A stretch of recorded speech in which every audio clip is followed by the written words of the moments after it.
Yang tu menghuraikan apa yang kita bicara tadi tu. Dah kata dia maksum, takkan ada buat benda haram makruh, harus pun dia selected tu. Mestilah apa yang berlaku pada dia semua baik. Hatta benda bukan nama ibadat sekalipun. Hatta gitu. Hatta pakaian, hatta rambut, hatta misai, hatta janggut. Hang tak nak simpan janggut, menyuai. Hang tak mau pakai sorban, tak menyuai. Tapi jangan istilahnya mempelekeh. Pasal mestilah di i'tikad Rasulullah ni apa ada pada dia, disebab maksumnya diri dia itu satu hal, dan mestilah di i'tikad bahawasanya dia ni adalah apa saja hasil pada diri dia mesti benda baik. Mesti wajib i'tikad tu. Tu yang buka puasa dia makan kurma. Kita pisang, ya? Pisang ada, kurma ada, mana? Kalau Wahabi saya tak biasa tengok kitab fiqh dia, tapi kalau rasa mereka akan jawab, makanlah apa pun. Apa gaduh kurma? Ini bagi kaya buat Yusuf Tayyub. Mula dan jangan tak tahu, tak mustahil mereka akan bercakap gitu. Cuma mungkin tak pernah dengar bercakap je. Dia kata yang ni puak SAG apa? Abdul Ghaffar. Syarikat Abdul Ghaffar. Ya, Tamar lah ni masyhur dua nama tu lah kan. Jadi dia marah pula, kaya kan demo pula atas sunnah Nabi, sampai buat kurma ni diperdagangkan nama Nabi. Dia marah tu. Kalau ikut kaedahnya, tak perdagangan satu tak memang betul-betul lah, jangan dipelekeh. Ya habis buat serban, sikit serban, laku habis serban. Dia sibuk masalah laku tak laku apa. Spenda ada orang beli, laku tak habis, tak habis pun. Muhbih tu. Asal nak sebut benda tu tak sepatutnya dia keluar dengan keadaan istilah caci, nista, pelekeh. Ni sikit-sikit sorban. Macam besar sangat sorban. Kita diajar sorban ni pakaian agama. Jadi tengok gambar ulama-ulama dulu kan. Macam mana? Semuanya nisbah janggut, misai. Misai pun tak bagilah, tak pehter, andam, gunting. Pasal dia ada pakaian. Nak pakaian dia macam mana? Jubah, sunnah, sorban. Ini pakaian. Nama pasal apa? Terbit pada Rasulullah. Makan kurma. Kalau tengok makan apple macam mana? Buka puasa makan apple. Allahu Akbar, Allahu Akbar. Western kepala otak. Kalau dah tak ada hal lain tu, memang disuruh cari buah. Cukup saya sejarah itu rasanya. Jadi memang kalau ikut kaedah kita, kalau ikut ahli sunnah wal jamaah, dia ialah sunnah. Jadi pahaman yang mengatakan apatah lagi mempelekeh, salah tu. Satu sikit lagi kalau saya syarah ke pahaman atas nama Wahabi. Wahabi dia bukan saja bab pakaian, bahkan ke Nabi Muhammad sendiri dia pelekeh. Itu yang dia tak boleh sambung maulud. Apa tu sambut maulud ni? Nabi pun tak pernah suruh kita sambut hari kelahiran dia, birthday dia. Dia tak faham betul. Nabi memang tak pernah suruh sambutlah hari lahir aku. Memang dia tak pernah sebut itu. Tapi Rasulullah pernah ditanya tentang tentang hari kelahiran Nabi, dan ditanya tentang kenapa dia berpuasa pada hari Isnin. Kenapa ya Rasulullah kau puasa hari Isnin? Rasulullah kata, fadzalika yaumul ladzi wulidtu fihi atau kama qala. Itu ialah hari aku dilahirkan padanya. Jadi maksudnya apa? Rasulullah raih hari lahir dia dengan berpuasa. Dan bukan setahun sekali. Setiap minggu hari Isnin dia raihkan hari Isnin. Cuma raih hari Isnin, Rasulullah kata apa? Itu hari aku dilahirkan. Jadi atas bahasa ulama ahli sunnah wal jamaah, maksudnya Rasulullah meraih hari lahir. Okey. Cuma raih itu tak masalah. Pasal Rasulullah sendiri raih. Raih pula bukan raih tahun, bukan raih tarikh, tapi raih hari. Boleh. Rasulullah dah isyarat, tak ada masalah. Hari Jumaat raih hari, tak ada masalah. Jadi maksudnya memang syariat membenarkan raih yang perkara tu, tak ada masalah dalam bab tu. Tapi kalau Wahabi, tidak. Sabut Maulid Rasul, ceramah Maulid Rasul pun dibenci ya. Apa Maulid Nabi tak pernah suruh tambah buat kenduri kendara. Ni kira mama makan je. Tak ada Maulid Rasul tak datang. Sekurang-kurangnya datang je.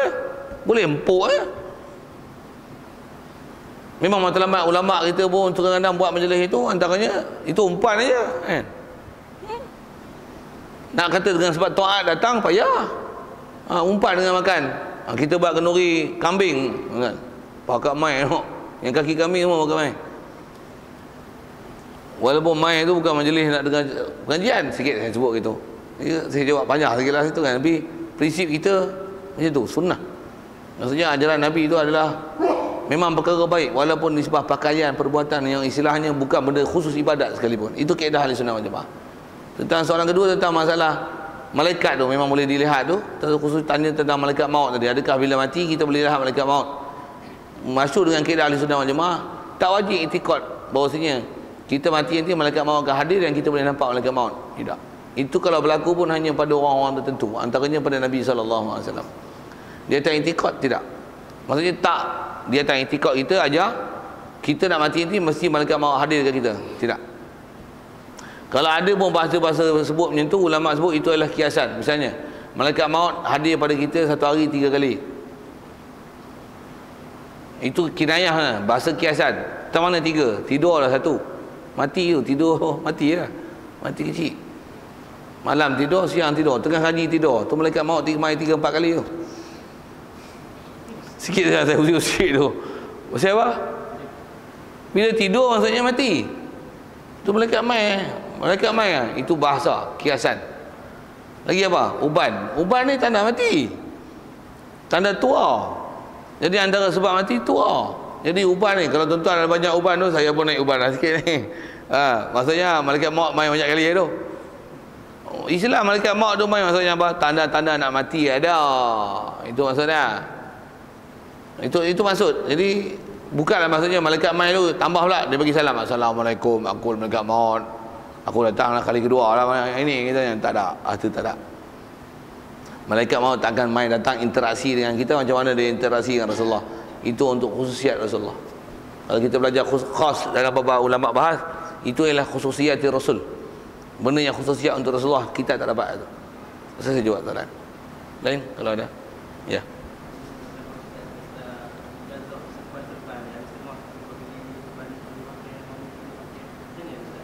Serban je lah.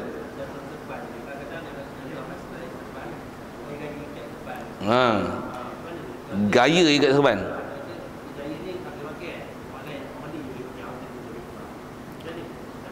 Oh, maksudnya cara ikatan, passion ikatan, tebal tak tebal, nipis, ijazah tak ijazah tu.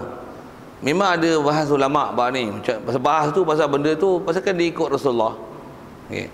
Pula tu bila sebut serban ni, dia umumnya serban. Memang ada sunnah dari segi memakai kepala, memakai kopiah dan ikat. Memang ada prinsip sunnah itu. Baik. Cuma di atas style nak pakai. Ada ulama kita bahas di tahap macam ni. Macam mana pun kalau dah sebut Malaysia ni. Malaysia ni memang ada geng macam ni ke? Maksudnya pahai tahap macam ni ulama. Ni ulama'nya. Kalau hang pakai ni macam hang menyamak jadi ulama' pula. Ada Malaysia tahap macam tu? Tak ada. Tak ada hang pakai lah.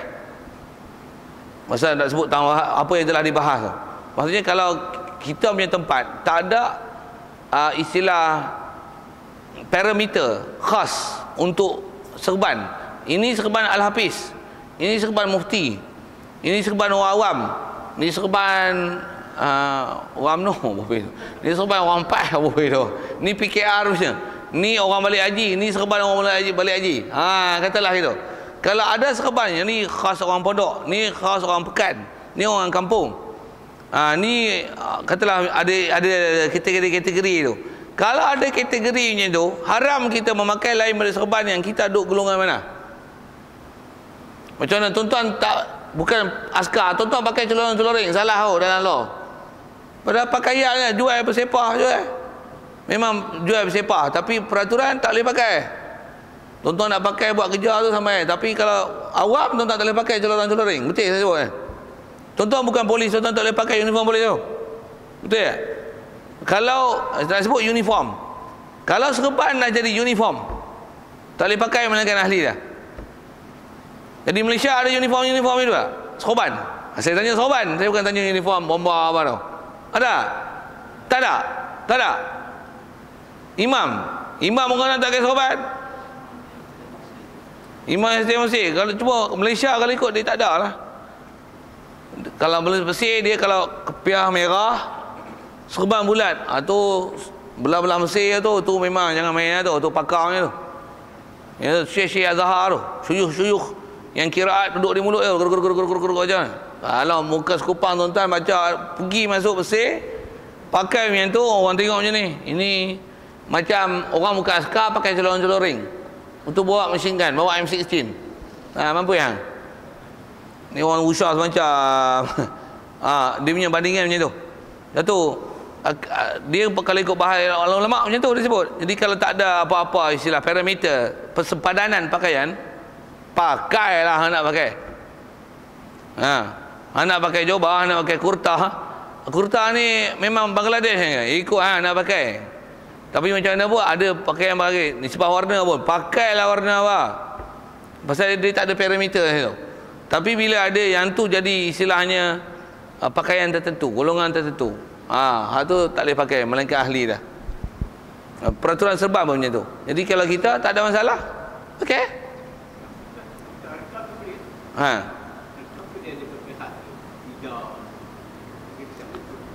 Itulah kalau istilahnya golongan dia ada geng dia. Macam mana pun dia pakai hijau ya. Kalau kita pakai hijau pun katalah nampak style tu. Adakah memang macam tu arkam macam tu ke? Tak ke? Sagi saya tukar pakai ni, saya tukar ni jadi arkam tak? Dia bukan hijau coklat tapi kain jenis macam ni. Kain jenis macam ni memang serba arkam ni. Sagi saya pakai kepiah merah, saya lihat dah jadi Al-Hafiz pula. Sagi jenis butak-butak lilin tu jadi Kelantan pula. Dah. Sagi saya lulut 10 lapis ni jadi Al-Habaib pula. Yang Hanana macam tu. Tuan-tuan tengok susun sobat ni. Sini susun ni. Cantik ya. 15 lapis tu. Cantik. Kalau ikut Malaysia tak ada kan? Tuan-tuan ada duit nak beli 15 lapis beli. Tuan-tuan nak beli sebarkan beli. Tuan-tuan pakai kepiah Rehan. Tuan-tuan Rehan ke? Tak ada. Lagi dia panggil nasyid pula lupa. Tak ada. Pakailah. Malaysia tak ada. Malaysia tak ada piawaian dalam bab itu. Tak ada masalah. Jadi kalau ada orang kata larangan tak ada. Kalau pasal saya sebut pasal Malaysia tak ada. Negeri yang ada, kan? Dan memang bahas ulama dulu macam tu. Khusus kalau kita baca kitab lama, zaman saya ngaji dulu, tambah kita ngaji kitab besar, dia ada bahas bab tu. Zaman tu zaman ulama duduk dalam negeri Islam yang pemerintahan Islam lah. Ya, zaman pemerintahan ulama tulis tu, zaman pemerintahan Islam yang diperintah oleh Khilafah Islam, pemerintahan Islam berlaku tu, dia tulis kitab tu. Dia bahas tu. Zaman kami kata dia kitab macam ni, serban macam ni, serban macam ni taklah dipakai oleh orang ni. Haram orang lain pakai. Satu kalau bahas dalam kitab antaranya kisah macam ni Imam Syafi'i. Dia ulama besar. Tapi pergi majlis apa-apa kadang dia tak pakai pakaian ulama dah. Pakaian tok guru tu dia tak pakai. Macam mana? Orang tak peduli dah. Pasal apa? Orang tak kenal dah. Pasal orang kan semua kenal dah. Orang kenal apa? Pandai pakaian dah. Kenal pakaian dia. Sampai dia kata apa? Laula kumi ma akala fami. Kalau kita belajar kita tak lama memang ulama masyhur cerita tu. Dia kata apa? Kalau lah tak ada jubah besar aku, tak makanlah mulut aku. Laula kumi ma akala fami. Maksudnya kalau tak ada lengan besar aku, lengan jubah lengan besar aku, kalau tak ada tu, ma akala fami, mulut aku tak makan. Maksudnya pakai pakaian awam, pergi majlis kenduri macam mana? Pakai berebut lah hang. Orang makan habis lah. Tapi kalau pakai jubah besar, lengan besar, korban besar macam mana? Oi, Pak Syekh mai. Biasanya kaedah hang. Nak kata sebut apa? Kalau orang yang duduk dalam negara macam tu ada sistem macam tu memang haram pakai. Itu istilahnya salah pakai pakaian mengikut standard yang sepatutnya dia pakai. Bahasa mudah kita, kita tak ada pakaian agama yang standard. Agama pun sebut Islam ni. Tapi pakaian lain ada uniform dia. Tuan-tuan pakai uniform doktor betul tak? Boleh tak? Salah tu. Hukum menyamar. Tuan-tuan pakai uniform polis. Salah. Apa sebab? Kita ada uniform dalam bab tu, tapi tak ada uniform dalam bab saban.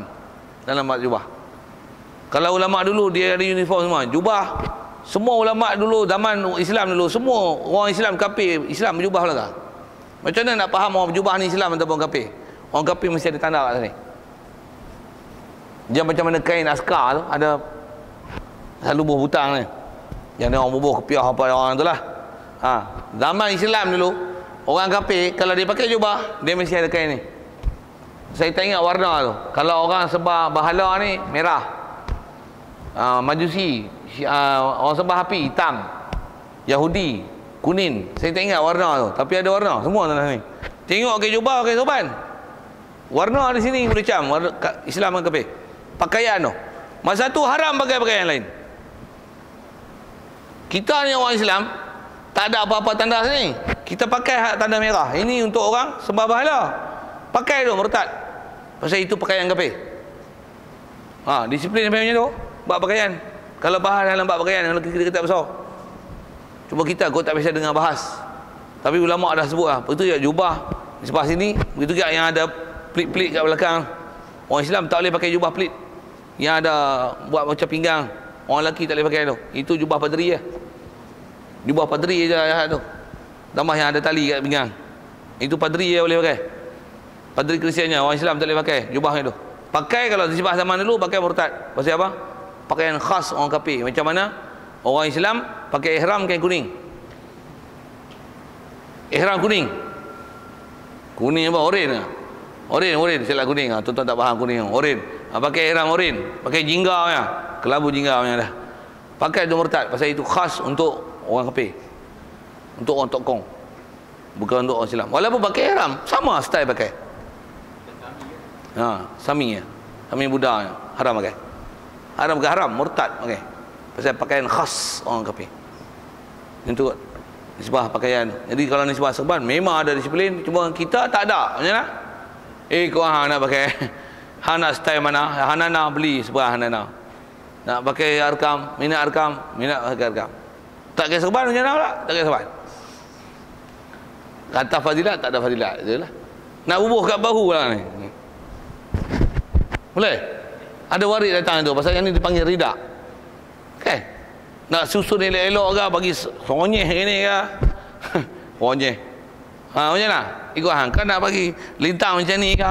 Kan nak bagi balas sekali lagi ke? Balas macam ni ke? Macam mana? Ikut hang. Adakah sunnah letak kain di sini? Ada. Umum ada. Waris datang. Sekarang Rasulullah sepanjang isi skot dari perintah tu. Perintah atas di bawah kanan pusing. Sempurna. Ambil tafaul. Pasal perbuatan Rasulullah dan para sahabat minta hujan. Ada semua. Kita ngaji tak habis, tak bisa dengar. Itu kot. Wallahu a'lam. InsyaAllah panjang umur kita ni, kita sambung tentang tabligh. Wallahu a'lam, yang baik pada Allah Taala, silap salah kasar pasal tak sedap dengar tu silap panggil pasal. Jadi kita pun puasa saya tak mai, raya pun dah dekat, dekat dengan pasal saya mai selalu tu minggu pertama tu. Jadi 2 bulan lah kita tak ada. Bulan Zulkaidah tu lah kot, insyaAllah. Pasal puasa memang tak main. Raya tu awal ingat raya, pakat raya lagi, puasa 6 apa lah, tak ada, saya boleh raya lagi. Jadi lepas tu insyaAllah. Wallahu a'lam. A'udzubillahi minasyaitonirrajim. Bismillahirrahmanirrahim. Allahumma nawwir qulubana min nuri hidayatika kama nawwartal arda min nuri syamsika wa dana bi rahmatika ya arhamar rahimin. Warzuqna fahman nabiyyin wa hifdzal mursalin wa ilhamal malaikatil muqarrabin wa sallim tasliman ala jamil anbiya'i wal mursalin walhamdulillahi rabbil alamin. Assalamualaikum warahmatullahi wabarakatuh.